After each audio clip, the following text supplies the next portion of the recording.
This episode of Primitive Culture is brought to you by Audible.com, offering more than 180,000 titles for smartphone, tablet, and desktop.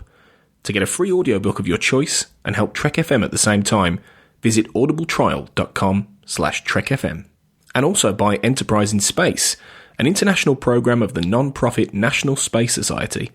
Find out how you can help science and education and become a virtual crew member aboard the NSS Enterprise Orbiter by visiting enterpriseinspace.org. Open your mind to the past. Oh, this may mean something. It's a primitive culture. I'm just trying to blend in. Some people think the future means the end of history. Well, we haven't run out of history quite yet. Welcome everyone to Primitive Culture, a Trek FM podcast all about our history, our culture, and how Star Trek relates to it. I'm your co-host Tony Black, and with me is my co-host Duncan Barrett. Hi Tony. How are you this week, Duncan? I'm not bad. How are you? Yeah, not too bad. Looking forward to our second episode of Primitive Culture after our pilot last week, in which hopefully you all became affiliated with the concept and you've enjoyed what we've given you so far. This week, we are going to be venturing into the first half. We've decided we're going to do various different kind of recurring sort of topics, really, over Primitive Culture. We've got lots of little ideas for subtopics and subcategories of things and things like that. And the first one we thought we'd do is comparing an episode of Star Trek to a well-known film that it is inspired by. And in this case, we are going to compare the Season 4 Next Generation episode, The Mind's Eye, with its major inspiration, the Manchurian Candidate, which was, of course, a novel. Then it was a well-known movie in the 1962, and then subsequently remade in 2004. So we're going to get into that throughout the episode. We're going to talk about the movie. We're going to talk, obviously, about the episode and about what Geordie LaForge goes through throughout that, and give you a bit of the cultural and historical context to the episode itself and the movie and everything like that. But before we do, we thought that we would introduce ourselves a little more, and over the next two episodes we're going to talk about how we got into Star Trek. And in case you don't know us massively well, some of you will, who are on the Babel Conference and listen to Trek FM, but some of you may not know us hugely well. So we thought over the next two episodes we would, one at a time, introduce our love of Star Trek and what got us into Star Trek. So you're going to go first, Duncan, this week. I will, okay, yeah. This is my confessional. Here we go, yeah. As like a younger kid, I'd seen the odd episode of the original series, because I think they were on reruns on the BBC, like in the kind of early evening, and I'd seen one or two. I'm pretty sure I saw Devil in the Dark at a friend's house, but it never really... I don't know, I was sort of aware of it in the background, but it never really resonated with me. But it was really... when I was about 11 or 12, I was off school sick for several months with glandular fever, or mono that's for the Americans out there listening. And basically, I was just really exhausted and kind of feeble, too tired to read or to do anything much. So I was just lying in bed. And I'd got into watching a few episodes of Next Gen when we'd been visiting my cousins who lived in Dublin, and they had a Sky TV subscription, so they were getting those episodes. And so I'd kind of just had my interest sort of piqued by watching a few episodes, and I discovered that our local Blockbuster video store had like all of Next Gen up to that point. I think it must have still been, it was probably in like the 6th or 7th season maybe by that point, so something like that. 1993, 94, is that? Yes, yeah? Probably. That'd be about right, yeah. So it was kind of, it was still screening, but again, like we weren't getting it on our TV. So I basically watched TNG on videos, on VHS tapes. Every couple of days I get my mum to go and get these tapes. Lee Hutchison, if he's interested, will if he's listening, will be interested in all this, because we were going through, these old Blockbuster tapes, which I think they had 4 episodes per tape rather than 2, like the ones that you buy. So I basically just sort of worked my way through TNG that way. And I think it must have been around the same time that DS9 started, because I do remember watching that whenever that started on the BBC, watching that from the beginning. So that was sort of how I got into Star Trek, and I kind of had this real, initial blitz of going through this huge back catalogue, and then getting into DS9 and Voyager. I kind of dipped out around the time of Enterprise. Partly, a lot of people, I think, weren't that keen on Enterprise, really. They didn't think it was necessarily what they were looking for. But I think also, for me, it coincided with, like, going to university and kind of, life moving on a bit. And so then for a long time, I dip into the odd episode. I mean, I had all the DVDs and so on. I'd kind of, watch one or two episodes now and then, but I never was really as obsessive a Star Trek fan as I had been in those sort of early years. And then really, funnily enough, it was my son was born. He's nearly 2 now, so getting on for 2 years ago now. And I think someone had posted something online on my Facebook feed it was actually about Women at Warp. It was before Women at Warp joined Trek FM, and then obviously subsequently they left. And I started listening to that, and I found that really interesting, just to hear people talking about Star Trek and talking about these kind of ideas and so on. And that sort of piqued my interest, and then they joined Trek FM, and that sort of piqued my interest in Trek FM. And so I started listening to all these Trek FM podcasts, and that made me start wanting to go back and kind of get back into my old DVD collection and check out, episodes that I maybe hadn't seen for a long time, and also to give Enterprise a try. I listened to quite a few episodes of Warp 5, and I thought, all right, well, I better give this a go and give it a proper try. So that was that, really. And then last year I committed myself to doing the From There to Here rewatch and watching the whole thing, which was, I don't know if you attempted that. I know you did a few episodes of that show, didn't you? I was just getting into Trek FM at the point they were about 3/4 of the way through it. You did a broadcast from the convention then, that's what I was thinking of. It must have been around, that was last year as well, wasn't it? Sort of. I'd been on the Babel conference for 2 weeks, and then I was immediately going, right, let's all meet up, and I had a sign that said Trek FM, and I was holding it up at the 50th anniversary thing in Birmingham, UK. That was great. I mean, I love doing that, partly just because I'd found that whole experience quite amazing, really, going back and watching, in some cases watching episodes I actually had never seen with Enterprise, and also quite a few original series episodes that I'm pretty sure I'd never seen, or if I had, I'd completely blocked them out. But also just going through this great sort of nostalgia trip. So once I kind of hit the phase of TNG that I remembered from when I was stuck in my bedroom off school for months at a time, and those getting into DS9 again, and that kind of whole arc building up again, really all these kind of memories came back to me of watching these episodes the first time round 20 whatever it is odd years ago, back when I was at school. So it was quite a sort of nostalgia trip, really, I guess, doing the whole From There to Here thing. So that kind of brings me to where I am now. The other thing I should have mentioned is when I was a teenager, when I got into Star Trek then, so I spent a lot of time watching a lot of Star Trek. I wrote my mum into watching a lot of Star Trek. She's an English professor, and she decided, I don't know why, she got so interested. Maybe she felt she'd wasted so much time watching Star Trek, she might as well make something out of it. So she wanted to write a book about Star Trek and about the kind of cultural, historical influences and so on, which is sort of what we're doing here, really.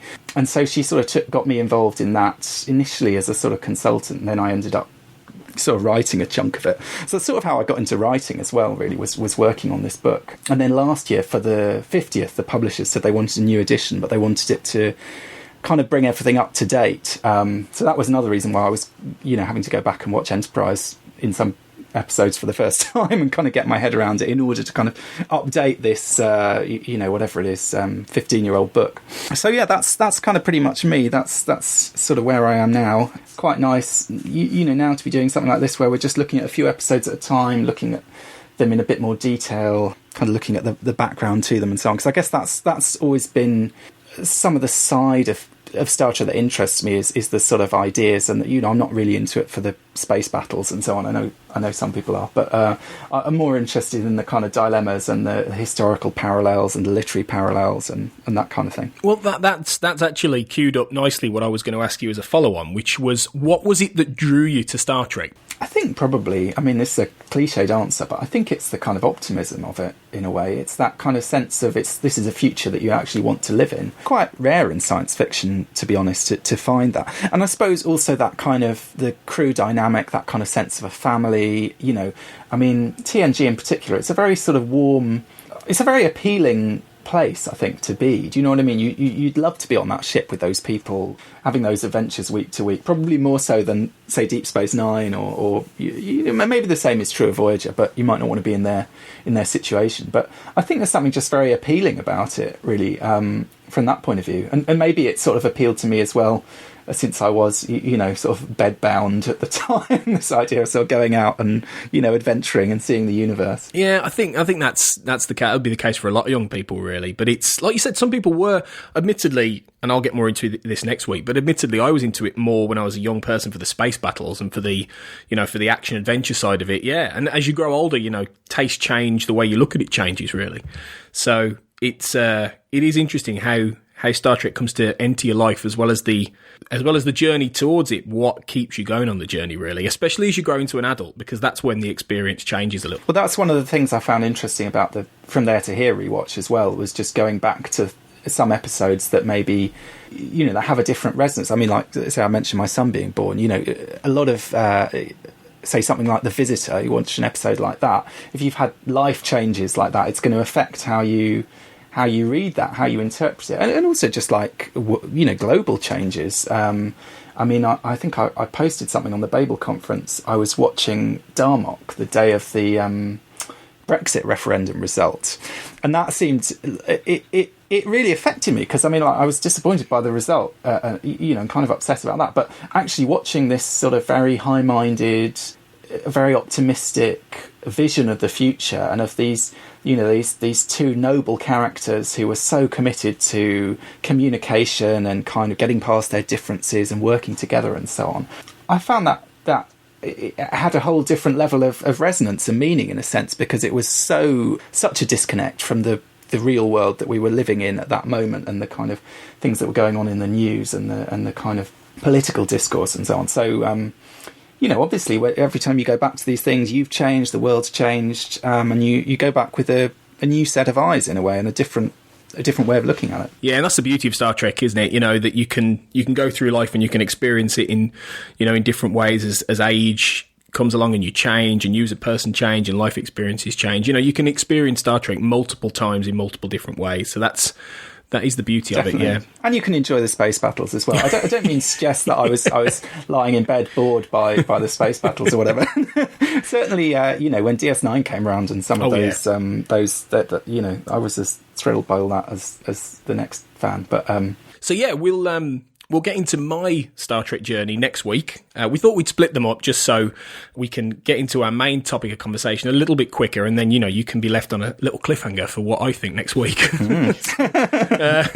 I'll be on tenterhooks. Oh, yeah. Yeah. So, yeah, we're gonna now talk about our main topic for this episode, which is, as I said at the top of the podcast, talking about the episode The Mind's Eye from Season 4 of The Next Generation in relation to the Manchurian Candidate, which is two movies, an original and a remake, and a book. So the interesting thing is that The Mind's Eye is directly inspired by the Manchurian Candidate. So before we go any further, Duncan, why don't you summarise the Manchurian Candidate a little bit for us, the story of that movie? Well, basically, the story of the movie, and the original movie is pretty close to the book. It's a fairly faithful adaptation with only a couple of interesting changes, but it basically follows it very closely. It's about an American platoon. They're in Korea, in the Korean War, and they get captured by the enemy and basically hypnotised, brainwashed. And one of them in particular, the central character, Raymond Shaw, is turned into an assassin, a kind of, people use the phrase a zombie assassin. I mean, basically, he's put under this kind of hypnotic spell so that he can be used by the communists in America to carry out their wishes. And so during the course of the story, he kills various people.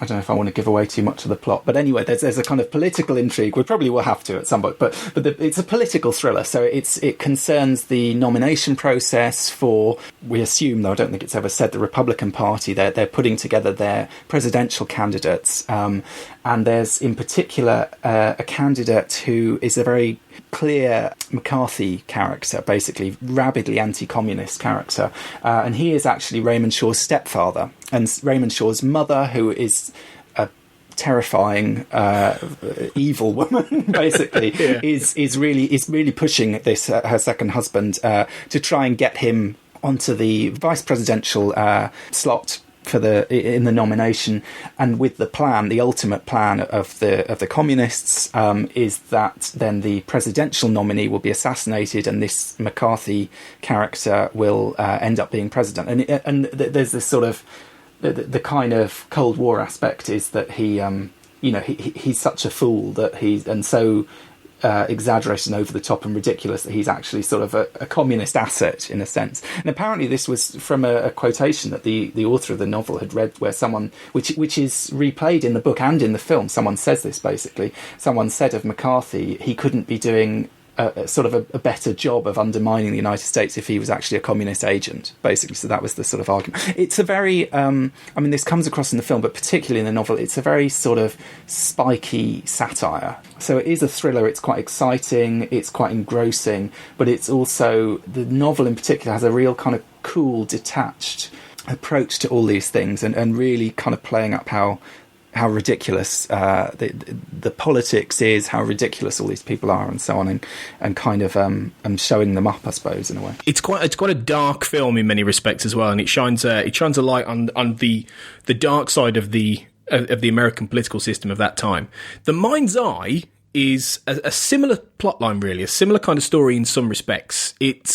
It's an episode where Geordie is basically ordered to go on to Riza for a conference to have a holiday. So he's off on his travels. He's on a shuttle, and he gets abducted by a Romulan warbird on the way to Riza before he can get there.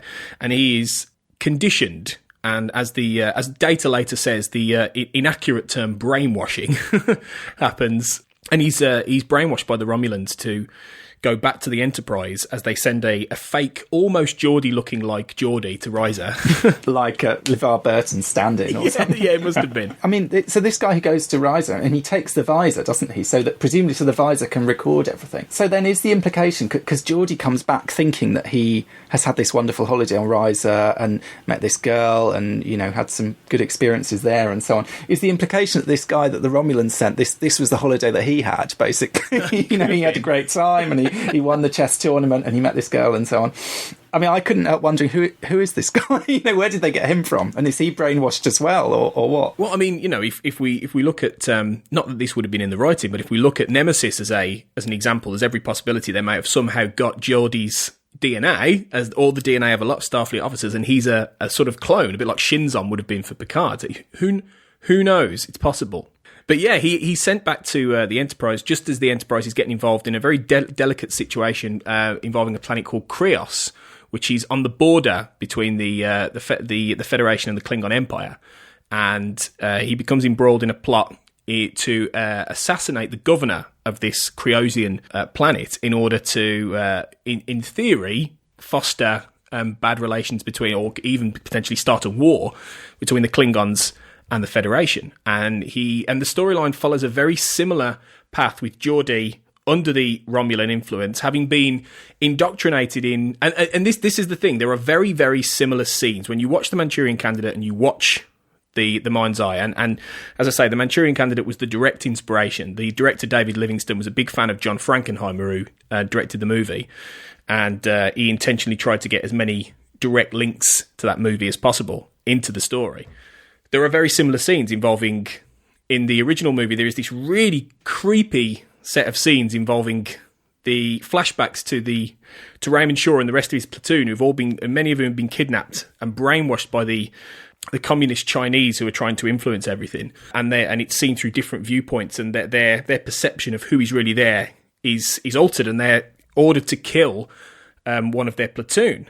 And in this case, Geordie is being bred on a fake version of 10 Forward to murder Chief O'Brien, and it's there are a lot of little scenes that directly mirror The Manchurian Candidate, and it is essentially the same plot line where Geordie is being brainwashed as part of the Cold War element to the Star Trek universe, which has always been, in different ways, the Klingon Empire and the Federation, and the Romulan Empire and the Federation. So even though you have with The Mind's Eye, you have quite a clear through line of a thriller story involving Geordie having been brainwashed, and then the subplot of Picard having to deal with a very spiky Romulan governor and a delegate who's come to actually try and assist with the talks, and also the subplot of Worf and his discommendation, and and everything like that, and rippling when he has to deal with the Klingons. Underneath it, there is a lot going on in terms of the wider Star Trek universe and the Cold War aspects, and also teeing up the season 4 finale. Yes, because this is the first.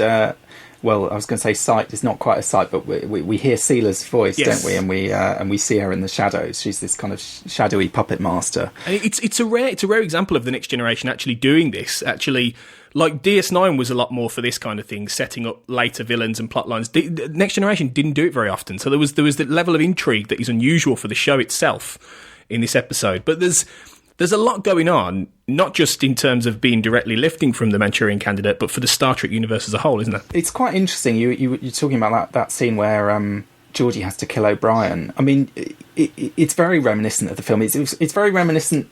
And what's interesting about it, what I think is very effective in the film, that it kind of lifts from that, is this sense of that the brainwashed person is not. They're not necessarily completely kind of cold. They're not a zombie, essentially. They're kind of, they can have a sort of almost conversational interaction with the person. And that's what's kind of freaky about it. If you look at that scene in the original film, I mean, aside from the fact that they all think they're in what they've been hypnotized to think they're a gathering of old ladies talking about hydrangeas, when in fact they're in front of all these communist top brass. So there's a kind of comedy in it, but there's also this kind of really chilling aspect that two of their group end up being killed by this guy Raymond, a sort of demonstration that the technique works. But they're very sort of chatty about it. You know, he's sort of saying, "Oh, excuse me, can I come over here?" And they're kind of almost making jokes and so on. And when he starts strangling this guy, he just starts. He sort of says, "Hey, you know, lay off." And then the sort of chief hypnotist guy basically says, "No, you be quiet. And then he murders him. And there's something really eerie about that, and you get a little bit of a flavour of that in the 10 Forward scene, because Geordi, as he thinks, murders Chief O'Brien. And then the Romulan sort of brainwashing character, who's played by the guy who was the lead Suliban in Enterprise, John Fleck. Really sinister, great sinister actor. He says, "Oh, why don't you sit down and have a drink with your friends?" And so Geordi then goes down and has a sort of friendly drink and a chat with these other two guys who were previously drinking with O'Brien, while O'Brien's corpse is just sort of lying there on the floor next to him. And it's this sort of like this disconnect between these kind of the horrific things that are happening and this kind of just cheery sort of other world, in a sense, that the killer is experiencing. It is really chilling, and it is also an interesting parallel between the two, between the film and the episode. Yeah, even to the point that, you know, Livingston makes a point of shooting it in a very similar way as well. There's the shot of O'Brien with his eyes open, dead, is exactly very similar to the shot of one of the characters in the hydrangea scene when he's been killed and he's been strangled. You just see him with his eyes open on the floor as, you know, Raymond goes off and sits back down again. And it's very much a direct parallel. And I think it's interesting, isn't it, that Star Trek chooses, and this isn't the first time I'm sure we'll do an episode like this where we compare an episode to a movie. It's very interesting that they manage to take specific films and specific ideas and port them into the Star Trek universe. And in the mind's eye, I think it works very well, because the underlying thing in terms of behind the Manchurian Candidate, which came out in 1962 and the book came out before then, it was still very much in the Cold War era. You know, it was still in the very much after what we talked about in the previous episode involving Oppenheimer and the creation of the bomb and the beginnings of the Cold War after the Second World War. The Cold War at this point, I mean, 1962 was the Cuban Missile Crisis, which is the closest the Russians and the Americans ever came to nuclear conflict over the entire span of the Cold War. So it came out at a very, very difficult political time, and it came out at a point where the Cold War was at its peak, and this idea of these two opposing ideologies and these two opposing empires who were, as Oppenheimer described them, like scorpions in a bottle. You know, one side can attack the other one, but they'll kill themselves by doing it, to the point that they didn't, you know, and it was the mutually assured destruction thing. There's a very similar thing going on in the Star Trek universe in different ways with the Klingons and with the Romulans specifically. You know, the Klingons are historically, you know, analogous in many ways to the Russian bear, whereas the Romulans are analogous to the quietly sinister and Chinese influencing everything going on. And those are the two parallels that are drawn very quickly in the 60s in their own way, but even in the 90s, when you have episodes like this, and the 80s, because the Cold War is either coming towards an end or has ended, and it had ended, I think, around the time this episode came out. It was just ending. The Berlin Wall came down around this point, I think. So it's interesting how they decide to port these bigger ideas about the Cold War into the Star Trek universe. Well, it's interesting also. I mean, we're sort of focusing today mainly on the mind's eye because it's a very, like you say, it's a very sort of one-to-one adaptation. It's basically an adaptation of the Manchurian Candidate. But there are other Star Trek episodes that take this idea. In Voyager, there's the episode Repression, where Tuvok becomes a sort of basically hypnotized. He's not quite killing people. He's putting them in a coma and reprogramming them himself. But there's also the DS9 episode Inquisition, and that kind of plays on. This is the one that introduces Section 31, and the claim, which turns out to be wrong in that instance, is that Bashir has basically been programmed in this way, and he's compartmentalized his brain and forgotten who he's working for and what he's doing. And in DS9, it definitely plays on that kind of Cold War Red Scare kind of atmosphere that's in a way underpinning the original film, because you've got this sense with the founders in particular that because they can impersonate people, there's this thing that exactly as it was with the communists in the 1950s and the 1960s, you don't know who to trust. You don't know. I mean, in the film, basically the McCarthy character, Senator Iselin, is constantly accusing people of being communists, or is constantly saying, there are 270 communists in this department of the government, or so on.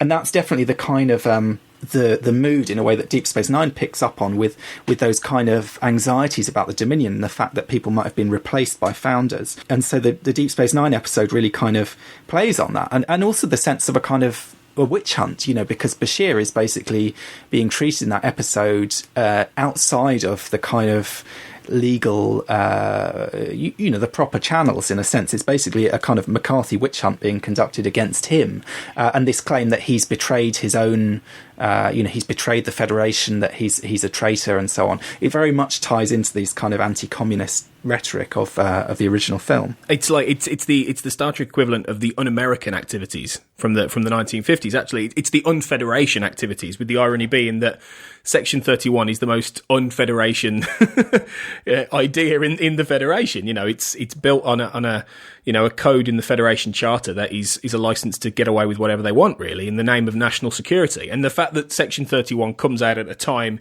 in the late 90s, when just before the advent of the War on Terror. And I'm sure we'll talk a lot more about this in a future episode, about Section 31 and the political undercurrent of what that means in terms of the Star Trek universe. But it is the same point. It's the same idea of somebody being used and manipulated and questioned by a system that itself is corrupt. And in this case, in the Manchurian Candidate and the Mind's Eye, the idea is that you're taking someone who is inviolate and turning them on their own people.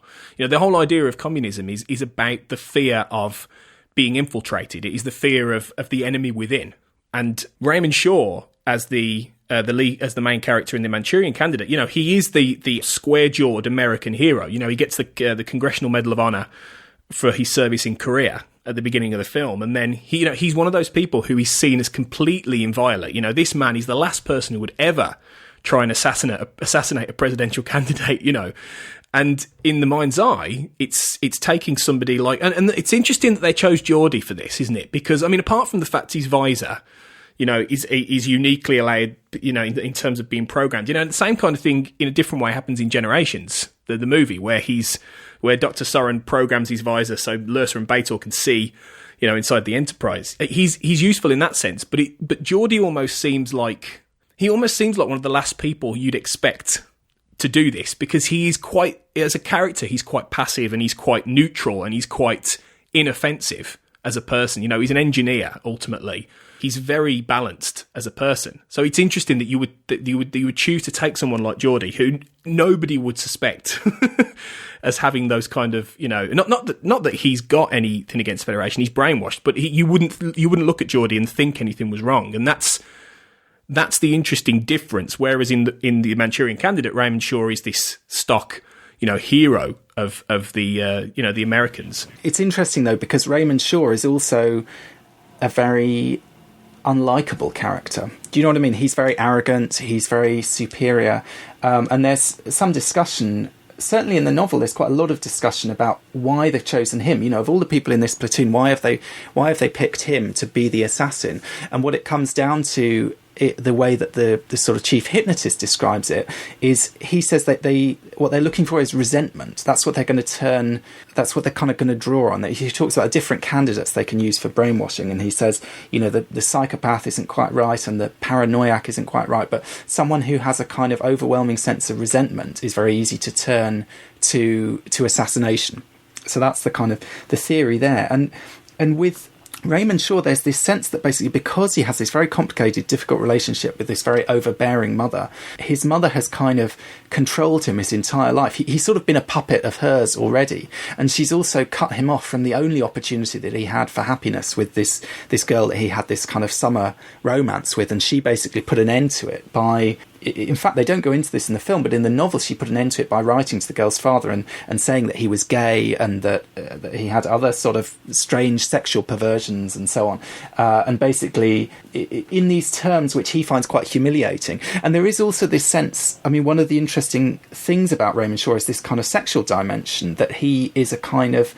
And this comes across in the film, that he's a sort of slightly sexless character. You know, the very first scene of the film, they're in a brothel, but he's not interested in the brothel. He's kind of, they say he's above it. And there's this kind of question, you know, what is it about him? Why is his sort of sexuality appears to be missing? And then, in fact, in the book, this is something which is turned on its head by the brainwashing. The one boon that they give him is that they kind of remove this sort of impediment, this sort of sexual impediment, that he's had this kind of sexual paralysis almost, and they sort of remove that.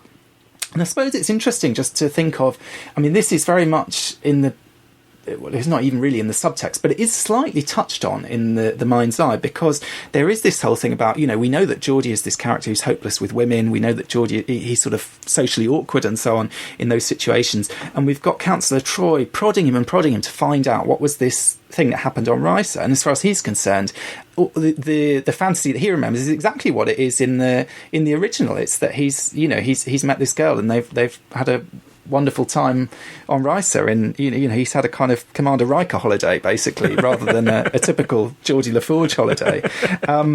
So it's quite interesting that sort of side of it, that kind of sexual dimension, is sort of ever so lightly touched on there. Well, it's funny you should say that, because if you were to take the stock look in terms of someone like Raymond Shaw and port that into Star Trek, you know, you in a way, your main candidate for this would be William Riker, wouldn't it? You know, in some respects, he fits the hero. You know, the suave, debonair hero. You know, the kind of guy who would go to Risa, you know, for a big sex holiday and then come back and be brainwashed and be the guy there. You know, it's interesting that you choose a character like Geordie over someone like Riker to actually fulfill this role and go in and get to the point where he very nearly succeeds. You know, it's very, very close. And, you know, the big question is, you know, what would have happened had he managed to achieve his goal? You know, what would have happened if he'd have been, if he'd assassinated this governor? Would he have plunged the Klingons and the Federation into war? And would he have got ultimately what the Romulans wanted, which is a destabilized Klingon empire?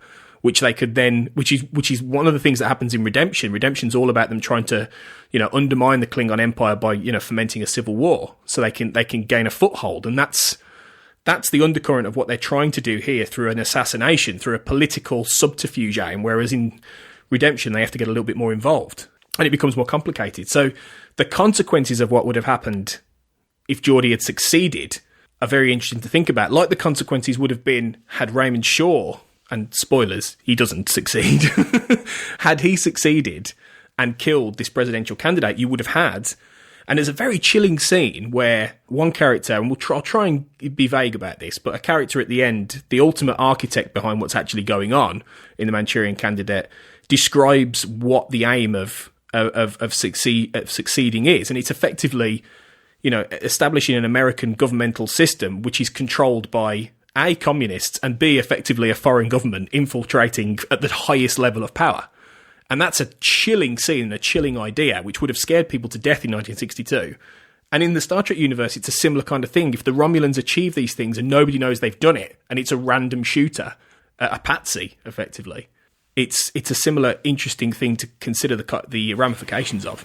It's interesting. One of the things, just because we were sort of talking about how unlikely it is that Geordie is the guy who's chosen for this. I mean, just thinking briefly about the other episodes that I mentioned, the Deep Space Nine and the Voyager episodes. You know, the characters that are chosen in those episodes are Bashir and Tuvok, and they have something in common. You know, they're both sort of slightly inhuman or slightly kind of superhuman. You know, Bashir because he's genetically enhanced, and Tuvok because of his kind of mental discipline and training, and the character who basically brainwashes Tuvok, he says to him that the reason he chose him was because as a Vulcan, he said, you're two different men. You're already split into two halves, basically the kind of emotional, violent part and the kind of rational, cool part. So there's this kind of dissociation or this kind of split personality, essentially. And Bashir, again, Weyoun, in this fantasy, it turns out it isn't real. It's not really Weyoun. But, you know, the idea is, he says, because of your genetically enhanced brain, you can compartmentalize different parts of your brain. You can sort of I think he says you can believe one thing but do something else. So it's basically he can kind of be two separate people in a sense. And in terms of sort of real world experiments on mind control and so on, they tended to focus in that direction. It was very much, you know, essentially the same as creating split personalities. And when you look at people with split personalities, they have some of these features that, you know, one personality might not be aware of what the other personality is doing. And that's essentially what's going on in these hypnotic scenarios, is that you're trying to construct a personality that can kind of take control or can be put in control and can do things without the other sort of outward personality being aware of it. But obviously Geordie is not like that. I mean, Geordie is not one of these kind of I mean, Tuvok and Bashir, they also have this slightly aloof quality. They're both, I mean, there are jokes made about Bashir being like a computer, being able to calculate things in his head and not having the kind of human touch. I mean, the very fact that he, in the episode with the other genetically enhanced people, they decide that they shouldn't be fighting the war, they should basically surrender, is again this kind of very cool, detached, sort of not quite human. And it's interesting that he's contrasted with O'Brien in Deep Space Nine in that episode and in many other episodes. O'Brien's the sort of ultimate earthy, down-to-earth, kind of human, ordinary guy. And of course in this episode, in The Mind's Eye, it's O'Brien who has to be the victim. O'Brien is the one who has to be killed. And I think that's kind of interesting as well, because he's also a bit like Geordie in a sense. He's a very sort of, you know, everyday guy kind of character. He's not one of these kind of superhuman, perfected characters in a sense. He feels like a very real person somehow. And he always is when he becomes a main character, you know, in Deep Space Nine. He's very resolutely the guy you can relate to, the everyman. He feels like a 20th century man in the 24th century. You know, he really does in many ways. He's the most human Star Trek character in some respects of all of them. You know, he's the most relatable in some ways. And yeah, it is interesting that O'Brien would be the victim. Definitely, it's establishing the fact that the Romulans are very prepared to, you know, kill the very heart of Starfleet and the Federation in some senses. You know, it's getting to that idea that, you know, they will kill anyone. They will, you know, if you can kill this guy who is a very earthy person, you can kill anybody. And it's the same thing with what happens to Raymond Shaw in The Manchurian Candidate, in the fact he's very calmly told, you will kill your part of your platoon, you know, a guy who you're friends with, who you're supposed to care about, and he does it without blinking. You know, he does it completely, you know, mind controlled. And again, it is that idea that you can, if you can do this, you can kill a presidential candidate, you can kill the governor of a Klingon territory, and it won't matter, and you won't blink an eye. And because there is that potential idea of fighting back against the control, fighting back against the hypnosis, and in both of these stories, there is a very clear and consistent, you know, focus on making sure that they are very well programmed, and that they, you know, in The Manchurian Candidate, they run tests. You know, it's very, very cold and calculating. They say, well, one of the controllers he's not convinced that he's programmed enough, and he says, just kill someone random. You know, kill a guy just to prove that he is under their control. And it's a very chilling idea that human life is very disposable to these architects of this very sinister plot.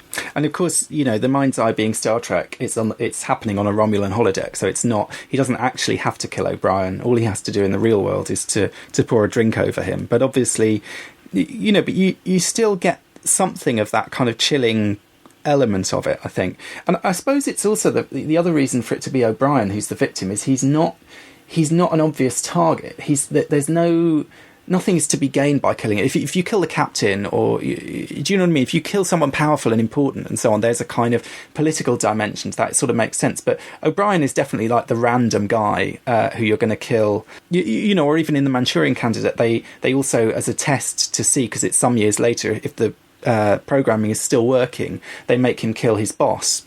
Who's a guy who seems like quite a nice guy, who's been quite friendly to him, and and it's one of a couple of scenes because he also ends up killing his father-in-law, and it's a similar scene where he goes to see his target, and they chat to him, and they're being quite friendly, and he's acting a little bit strange, but they're not really aware of it, and there's that kind of tension there, and then he basically kills them unexpectedly as far as they're concerned, and it's that kind of eeriness, I suppose, of the fact that he's not himself, I suppose, and that his interaction with that person is, there's something else going on that's quite sinister, I suppose. There were some interesting facts about the Manchurian Candidate as a movie in the way it was produced as well, wasn't there? That are kind of, played. There's some connection to what the kind of choices they make in the mind's eye in terms of the overarching ideas. But yeah, it's got some interesting real life sort of tethers, hasn't it, the Manchurian Candidate? Just in terms of the history of the film, I think we tend to think of it as this classic film now. It's on, any list of like the,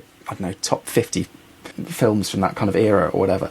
But it wasn't actually a huge success when the film first came out. The book, funnily enough, was a massive bestseller, incredibly successful novel, quite well reviewed. It got several reviews. Basically, the way it was described was as a very good bad book, which I suppose is like a kind of it's sort of damning with faint praise, but basically saying, this is a very readable, interesting, entertaining work, even if it's not necessarily great literature. The film actually didn't make its money back. It didn't do particularly well. It came out in 1962, and then obviously President Kennedy was assassinated the following year. And after that, the director actually pulled the film, because I think it was going to go back into cinemas, and basically said, we don't want to screen it anymore. And then Frank Sinatra, who's one of the actors in the film, kind of suppressed the film for some time after that. And apparently it wasn't until the late 1980s that the film was ever actually screened again in cinemas. And so it's interesting. So we think of it as this kind of artifact of the Cold War, but in a sense it almost had to disappear throughout the course of the Cold War, and really only towards the tail end of it did it sort of come out of the shadows and become this kind of iconic cultural touchstone that we think of. And I don't know when this episode of TNG was made, but it's not all that long after that, really. This has got to be, what year would this be? This came out in May 1991. Right, so there you go. So again, literally right at the tail end of the Cold War, around the same time as The Undiscovered Country, which interestingly is a film that it doesn't deal with brainwashing, but that borrows certain kind of visual elements from the Manchurian Candidate. If you think about the attempted assassination at the end, it's very similar kind of setup, and also plays on this kind of general Red Scare anxiety, not knowing who's working for whom, who's the traitor, who is working for the other side, and so on. I think Leonard Nimoy apparently described it as saying basically this film, we've made the Manchurian Candidate in space, and I think that was definitely an influence, but not in the kind of, we think of Manchurian Candidate as slang for a mind-controlled assassin, essentially, which obviously wasn't the case in that film. It is interesting how the film maybe was a bit too close to reality, and that there have been instances in the real world politics of the Cold War where there is an immense amount of very murky, very mysterious. I mean, JFK's assassination alone, which is known as the most famous conspiracy theory ever, of the fact that Lee Harvey Oswald wasn't supposed to have been the shooter, that there was the grassy knoll, shooter on the grassy knoll, and all these things that I'm sure many people have seen. You have to watch Oliver Stone's JFK, to get all of it, really. It's the very idea that there are forces working within your own government and your own system that are working to undermine you. And the big fear within the, you talked about McCarthy and we talked about the Un-American hearings. The big fear within the Cold War was this idea of that invasion within. And it is something that in the Star Trek universe, at the very end of the Cold War, seems like it's a safe thing to discuss and a safe thing to talk about and to present in the prism of Star Trek. As we say, these two examples, The Mind's Eye and The Undiscovered Country, came out in 1991, which was when the Cold War ended.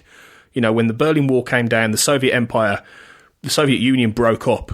And subsequently, you know, you have regression, you have, Inquisition, you have these in the 90s when, you know, and looking back, the 90s is almost like a peaceful decade in some respects. There was still wars going on and flashpoints, but it's not considered, it's almost like a time of peace, generally, in some respects, the 90s looking back.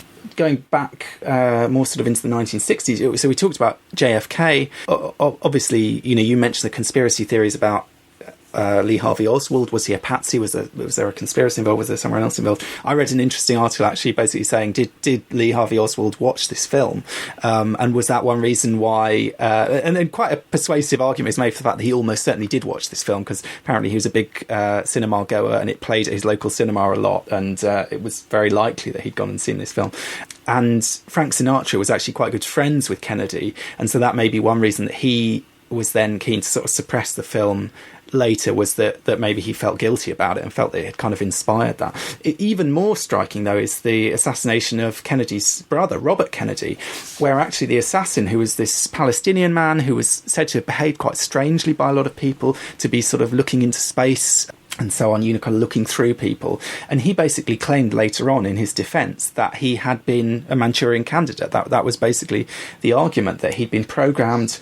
Allegedly, there was a woman present in a polka dot dress, and when he saw the polka dot dress, that was his kind of trigger. In the Manchurian Candidate, I mean, we don't get this in the Mind's Eye to the same extent. In the Manchurian Candidate, it's all about playing cards, and the Queen of Diamonds is the card that basically puts Raymond Shaw in a state where he will do whatever he's told. And in order to get that card in front of him, he has this kind of key.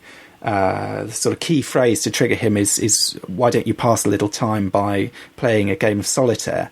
And it's interesting, in the teaser to The Mind's Eye, actually, I feel like just almost there's a tiny little nod to that, because Geordie's sitting in the shuttlecraft, you know, with this 3-hour journey to Risa, and he asks for a game to pass the time, and that's the expression that he uses, which is the exact expression that's repeated over and over and over again in the film, and is the kind of trigger for Raymond Shaw. I'm sure that was deliberate, that they put that in there as a kind of little nod to sort of where this story was coming from. So that was the defence, really, of the man who assassinated, well, as far as we know, assassinated Kennedy's brother, was that he wasn't really doing it, and he claimed that he didn't really know where he was or what he was doing, that he thought he was at a rifle range, and that he really wasn't himself. And you know, there were these attempts in that period. I mean, the US government, they had this.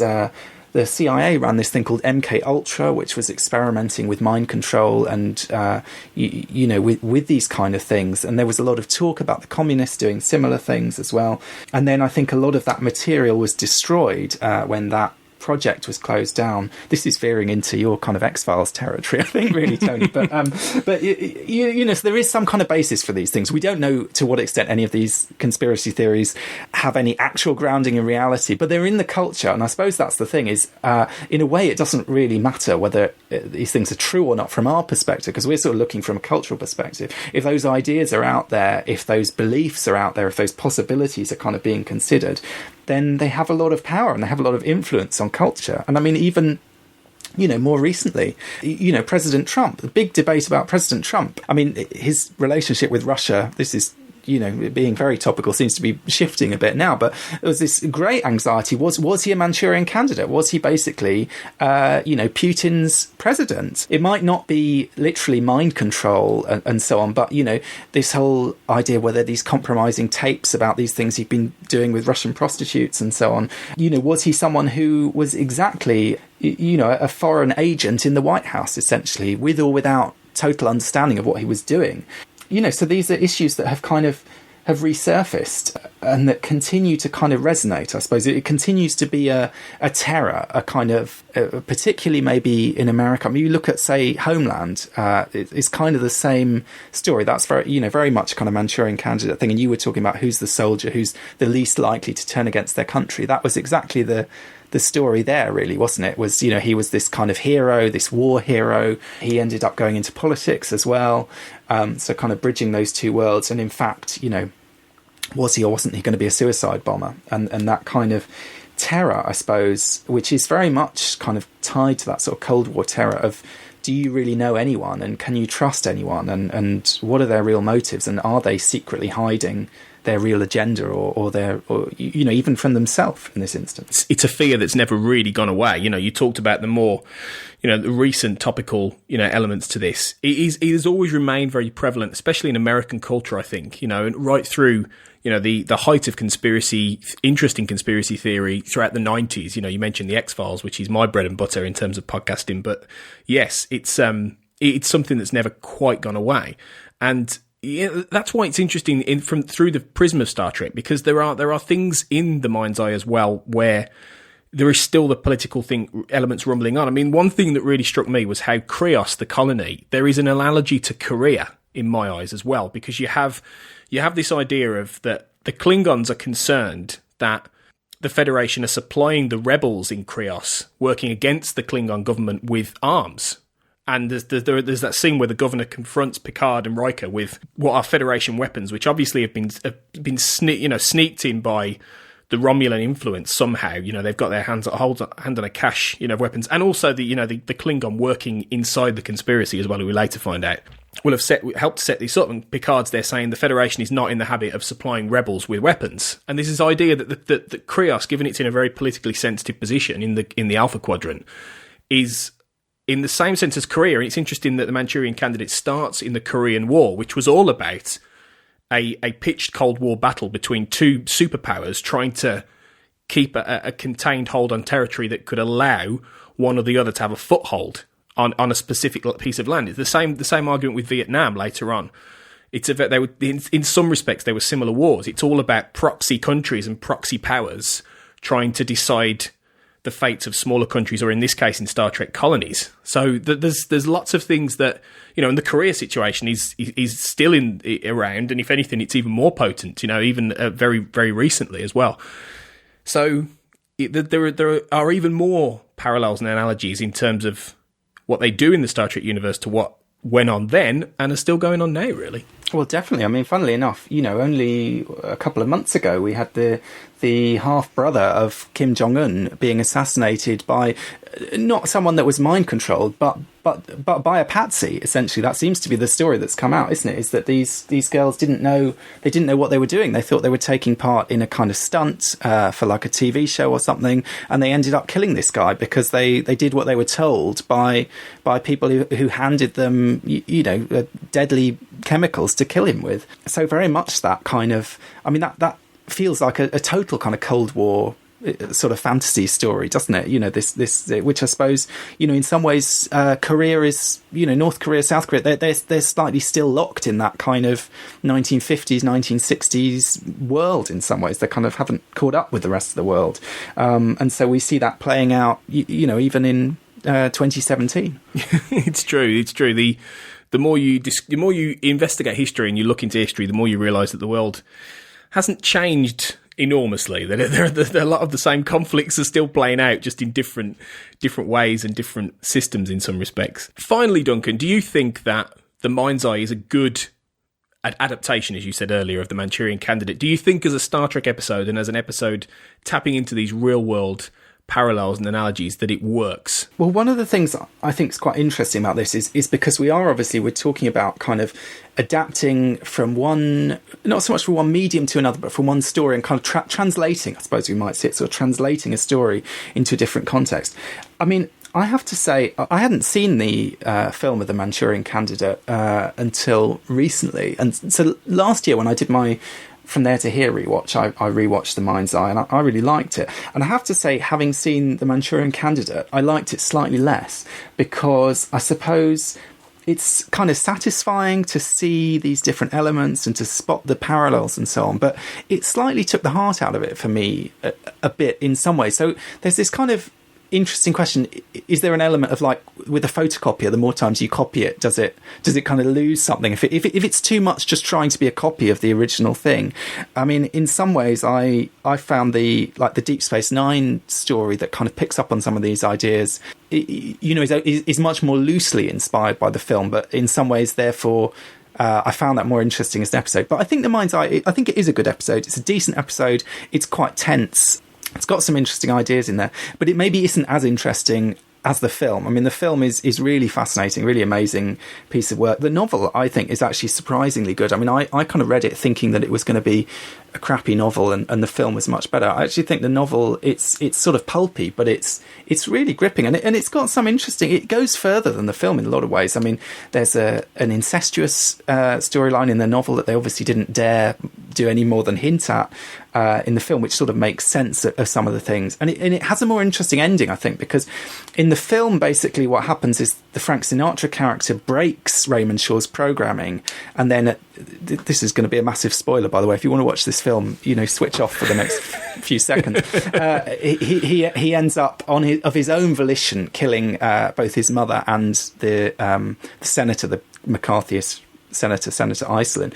In the original novel, he's not doing that out of personal choice. He's doing that because his friend Marco, who's the one sort of investigating the whole situation, has reprogrammed him and has basically, he's learnt what the situation is. He's learnt how to do it. He's learnt how to use these cards and so on. And he basically programs him, first of all, to kill the two of them, and then to kill himself. And one of the final lines of the novel is he says, "No electric chair for a Medal of Honor man." And there's this kind of idea of the army looking after its own. And in Raymond Shaw's case, that means basically, telling him to kill himself, which I think is a much more interesting, sort of darker ending and more in keeping with with the feel of the film. But so obviously there were elements that they, to some degree softened in the adaptation. But I think The Mind's Eye does a decent job. As you say, it is interesting that as a copy, you're always going to get certain elements. And it's not a direct copy. And there are some of the more interesting elements of The Manchurian Candidate from a story perspective aren't in The Mind's Eye simply for the fact that it's Star Trek and it can't quite do all that stuff. And it's not exactly the same story. But I think it does its job well. It tells quite a contained, interesting and exciting political thriller story. And I think it's good for that. It's good from that perspective. As we say, it introduces a few continuing story elements, and I think does what it says in the tin, in terms of the adaptation it's trying to do, and has some interesting, ideas and some interesting scenes. So I think it's good, and it will be interesting going through, as we said earlier, going through Star Trek and occasionally doing episodes about Star Trek episodes that are connected to movies and are maybe doing a copy from a movie or are taking elements and talking about that. The Mind's Eye is a much better copy of The Manchurian Candidate than the 2004 Manchurian Candidate is a copy of The Manchurian Candidate. I mean, that is a weird and slightly pointless updating of the story. It translates much better to the 24th century, oddly, than it translates to 2004, I think, where they kind of reframe it in terms of the first Gulf War and the second Gulf War and as this kind of Gulf War syndrome story. And it doesn't, to me, it doesn't really ever quite add up. One of the interesting things they're talking about, this idea of copying and repurposing and so on, is that something that I think was only discovered relatively recently and discovered through software programs that analyse literary texts was the extent to which the original novel of The Manchurian Candidate is itself in quite large extent plagiarised from other sources.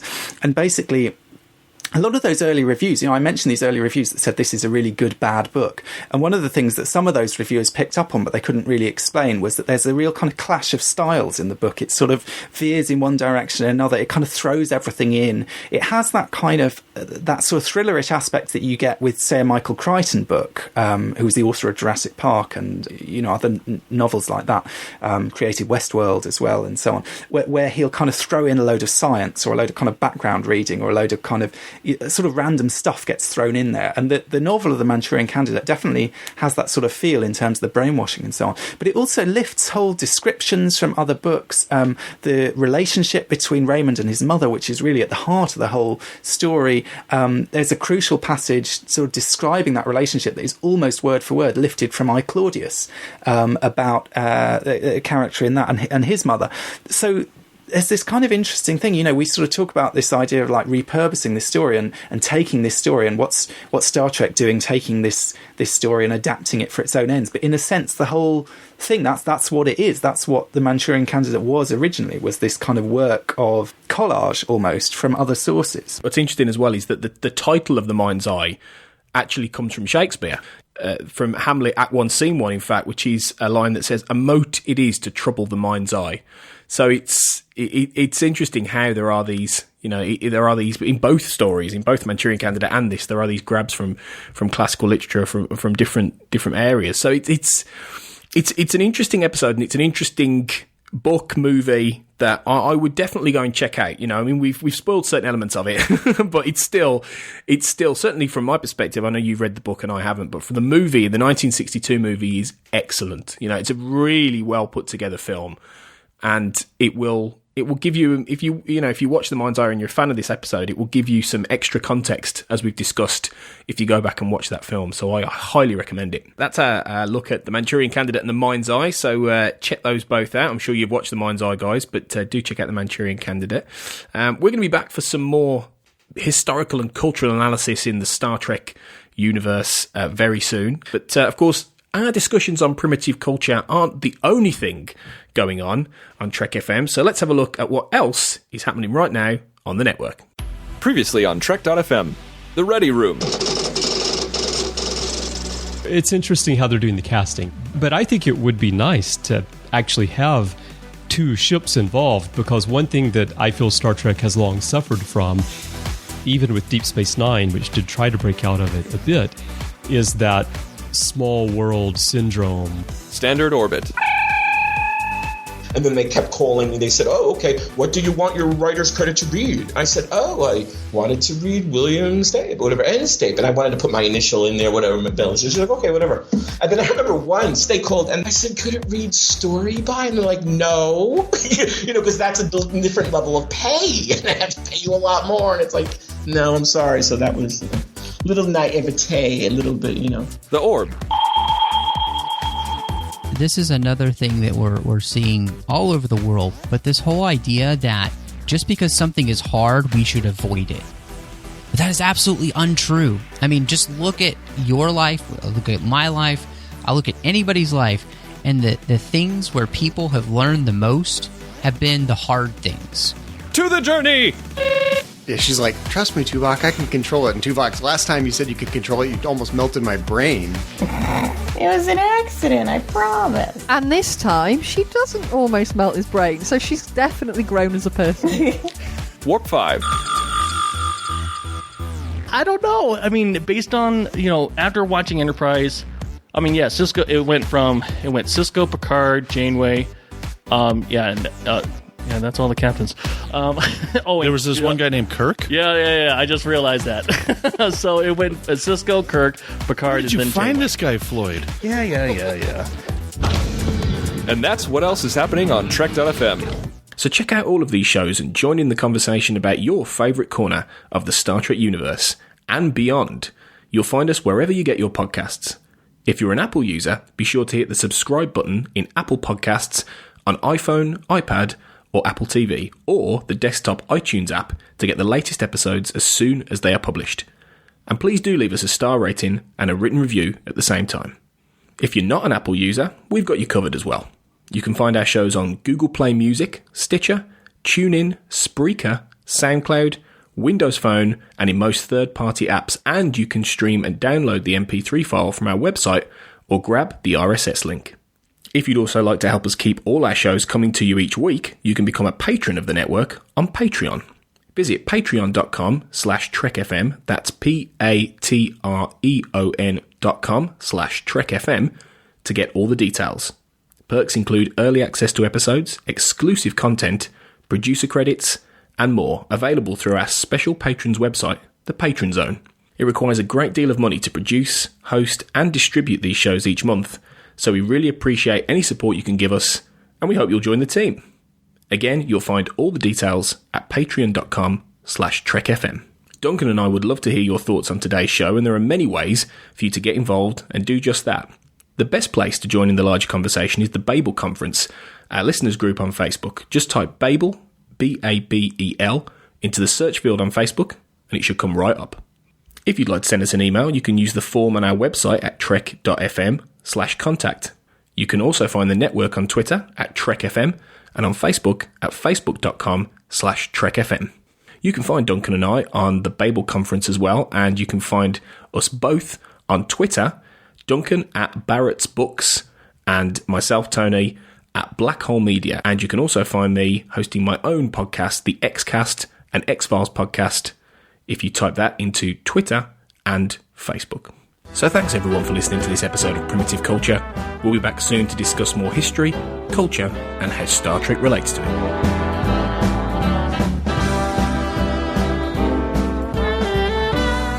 You're blended, all right.